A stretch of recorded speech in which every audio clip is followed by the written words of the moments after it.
Hello, lovelies. Welcome to this episode of Lessons from the Universe with Jennifer Hall. I look forward to sharing my channeled message with you today, and if you love it, please remember to like, share, review, and subscribe. Do you ever feel blue or sad or kind of like moody or whatever for what seems like no reason at all? Everything's been going great. You've had a great day, great weekend, and then you just have this weird looming sense that everything's not okay. Well, the truth is, is usually everything is okay. And this thing that is seemingly bigger than you can, well, either be relieved or make us drowned. When we start to evaluate all the things outside of ourselves, all the outer forces that can play a role in how we feel emotionally and our overall sense of well-being, it can actually really help keep us from falling into sort of the thought hole of it all, into manifesting something that lasts longer than it needs to, more than a few hours. It can stretch to days or weeks if we let it own us too much. It's important that we look at the outer factors, right? The things that are going on in the world, in and of ourselves, in the sort of collective consciousness that can make us feel dis-ease. One thing is actually just, honestly, collective consciousness, what the majority of the people around you, not even just in your home, but kind of across your town, across the world, are thinking, right? A lot of people get the Sunday night blues. It's just a sadness because the weekend is over and Monday is coming. Monday, this artificial bad day, right? I don't buy into that. I do like to buy into that Friday is an extra great day just because why not have an extra great day? But Mondays don't have to be bad. Even so, Sunday, there's almost like a deflated sadness, a blueness that can come over people for really no reason at all. When what we should really be doing is reflecting on the great time that we've had over the weekend. And if you didn't have a great time, figuring out what you're going to do to make the next one be better. Do remember, you've heard me say it before, John Lennon said it, time enjoyed is not time wasted. So if you did spend all day, watching TV or Fortnite or whatever it is, make sure you don't regret that later, unless you didn't enjoy it, right? So that's one thing. Another thing that's important to think about is what the moon is doing, right? Now, it can be very personal. And if you will chart yourself, when is my blue day? When do I not feel great? When does that fall into the moon cycle? It might actually be unique for you. Mine tends to be the last quarter moon when I'm the most affected by that change in gravity. Now, y'all know I like science. Science has proven that shifts in gravity changes what inside the brain gets pulled and tugged, and that does affect how we feel. For most people, though, the strongest effects of the moon come at either the new moon or the full moon. The full moon tends to be a sense of overwhelm. There's too much going on. And the new moon is often this sense of sadness, loneliness, or people describe it to me as emptiness. It's not real. And we can rename it, right? The truth about the new moon is its fertility. We have let go. Energy has let go. And there is this emptiness that is then to be refilled. When you consciously think about the moon cycle in that way and you pay attention, put it on your calendar, then you can really think about that space between the full moon and the new moon being release, so that when you hit the new moon, that sense of quote unquote emptiness is actually anticipation, fertility. And then, of course, the space from the new moon to the full moon becomes refilling. What am I filling myself with? What thoughts, what passions, what drive am I allowing to refill my consciousness? Then, of course, there's always your hormone cycle. Our hormone cycles have much more effects on us than any of us like to believe. Men, you too.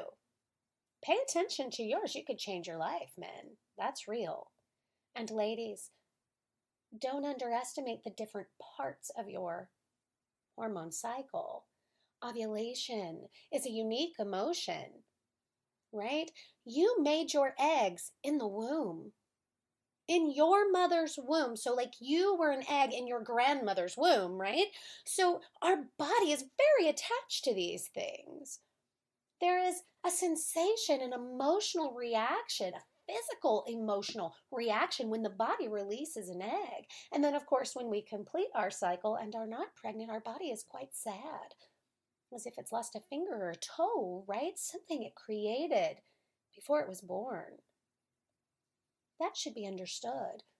And honestly, adults, we should teach our young children, our women, and our young men that the body is having a mourning when that cycle is doing what it's meant to do. That mourning is physical, it's not really emotional. And so we can keep our head up above the muddy water, so to speak, and recognize that it does not own us, it is part of nature. Of course, one thing that people forget to do a lot is to check in with their inner dialogue. I mean, if you feel like crap, if you're blue, you need to check in with what's going on in your head. Are you replaying some conversation? Are you anticipating something that hasn't and may never happen? Right? Worry is either unnecessary or just making us experience something shitty twice. We got to watch that inner dialogue, right? We've got to crush the chattering monkeys. We have to say, this is not my truth. We have to replace it with what is true. Denials and affirmations, don't forget. Denials must precede affirmations. You must say, this falseness, this darkness is not my reality. And if it feels too much like your reality, you must stop and ask yourself, what am I supposed to learn here? Pull out the lesson so that you can let go of that thing that is living inside of you, dampening your mood, so that then you can affirm what is positive. I'm not asking you to be some bubbly, crazy, giddy person. I don't even think that that's the best way to exist. I believe calm is a superpower. That actually the range of emotion should be narrowed quite substantially from what most people have, where there aren't high highs and low lows, that we exist somewhere within the realm of calm. Do I get excited? Sure. Do I get sad? Yes. But not at extremes. It's not necessary. Calm is a superpower, and when you embrace it, that new normal can change everything, including just giving you the presence and wherewithal to check in when you do have one of these moments where you feel blue or off, to remember to check in to the things that could be causing that feeling. So often it's even emotions that we've tucked away that we didn't allow ourselves to acknowledge. Things we even understand. Being left out of something and understanding why you were left out doesn't change that feeling of emptiness that we actually are culturally trained to believe we're supposed to feel, that we're somehow expected to feel left out, to feel not good enough. What bullshit. If we can somehow teach our children to not take on that feeling and that belief, without making them feel that it's wrong when they have it. It can be complicated, and yet it does all come back to what am I thinking about? And of course, acknowledging, right? There's shit going on astrologically. Man, I used to ignore that. I did not want that to be real. Science, of course, the gravitational pull and its effect on hormones and emotions has helped me to accept that when there are things going on astrologically, they will affect us. Mercury retrograde will affect us. Other things happening will affect us. We must understand how they do that. We must understand this body as if it was some sort of machine that we can pay attention to, right? We are more careful when we drive in the rain. Shouldn't we be more gentle with ourselves when we know there's something going on that makes our emotions more tenuous? Of course we should. Of course. But we can't do that if we are not stewards, if we are not witnesses, if we are not experts of our own machine, our own computer, right? This device that we use to experience the human world. Yes, our spirit is perfect and pure, but for now we exist inside of this machine that needs to be cared for and understood. Pay attention, beloved. Take it the next level and get a calendar specifically for your observations of yourself, for that anecdotal evidence, and write it down. Figure out the patterns. If I hadn't put an X on my calendar on the day that I felt off, I wouldn't have figured out that for me, it is the last quarter moon. It is not the new moon or the full moon. It helps that I understand myself, and it would help you to understand yourself too. Of course, there are human things that we can do and we should do when we feel blue. It's not all about the intellectual rewiring of the brain. Sometimes it's just about shaking off the funk. I mean, of course, clearing your energy is a given. You need to clear your energy. You need to shield yourself. You need to see the light of the universe bright inside of you, spreading out in all directions, burning off the crap. Do this, and if you don't know how, let's make sure you learn. Right? Let's talk. But if you've done all those things, then it's time to take human action. Call a friend. Listen to music. Go outside and put your feet in the grass. Hug someone, something, a stuffed animal, a pillow. Dance. Be silly. Laugh at yourself. Talk to yourself. Talk to yourself. It's more fun than you think. I bet you give great advice. You should listen to you too. You should, right? Listen to you. Listen to me. Listen to some comedian, but do something. Don't keep doing the same thing. You've been in front of the freaking TV all day. Get up. Get up. You've been busy, so busy. Take a day and do nothing but Netflix and chill. Whatever kind of chill you do. Don't be too hard on yourselves, beloved. Don't decide that a bad mood owns you or can eat you alive. Don't imagine that that little sense of gloom is going to take over and things will never be okay again. If there's no thought to attach to it, just bear witness to it. Acknowledge that it's there. Think of a new name for it instead of these human names we have contrived, because our names are not always accurate. Maybe it's not sadness. Maybe it's relaxation. Maybe it's release. Maybe it's freedom. Maybe it's not emptiness in some way that is sad and depressing. Maybe it is purity, clarity, fertility. Maybe the soil has been prepared and you're waiting to see which seeds bloom. What name could you give that for yourself? And then, of course, maybe it's your hormones and maybe it's the moon or maybe it's all of the above, but it can't drown you, beloved. Take it apart. Be a steward of yourself. Bear witness and keep moving. And the next day you will feel better. You will.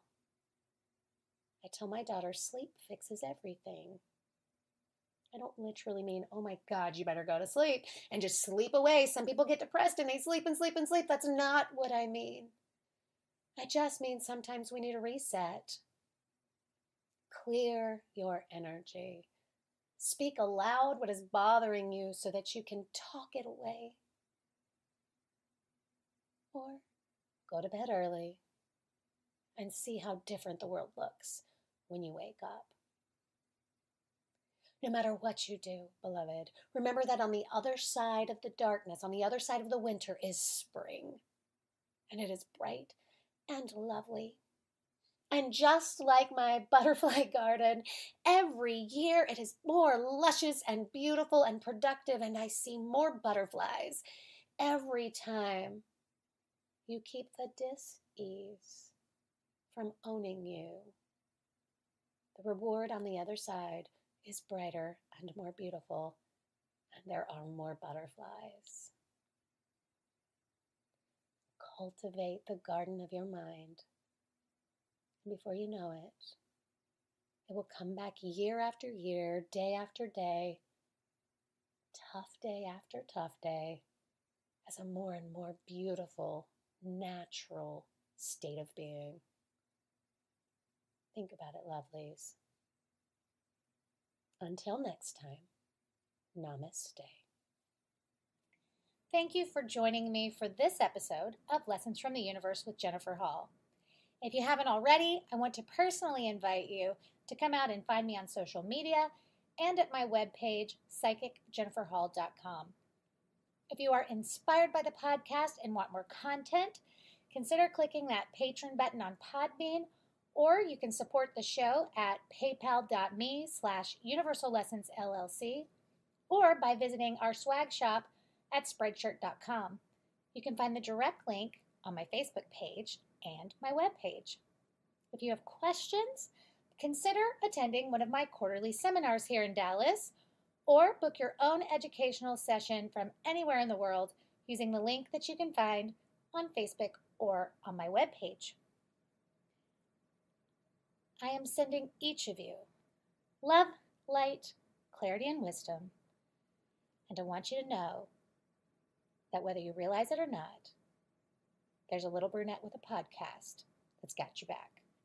Hi, my name is Connie, and I wanted to tell you a little bit of my experience and my relationship with Jennifer. When I first met Jennifer, it was a very emotional and intense meeting. That day when I had walked in the door, I could feel this charge of emotion and care and kindness. It was nothing short of amazing. Also that day, I had received something that I never thought I would ever get. It changed my life, literally. Or that day, when I left, I was a changed person. I had a new outlook on life. I was happier. I felt lighter. It was something I will always be grateful for. Since then, our relationship has changed. It's become one of the most incredible. I'm fighting for the words because I don't know if I can find the words that are big enough to express how much it means to me. Excuse me, I'm getting a little verklempt.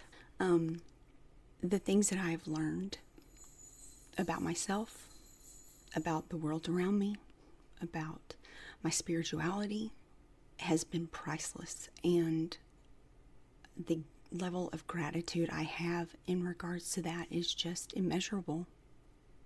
I don't know how I would go on if this relationship wasn't in my life, but I know that I've learned so much that I would be able to go on.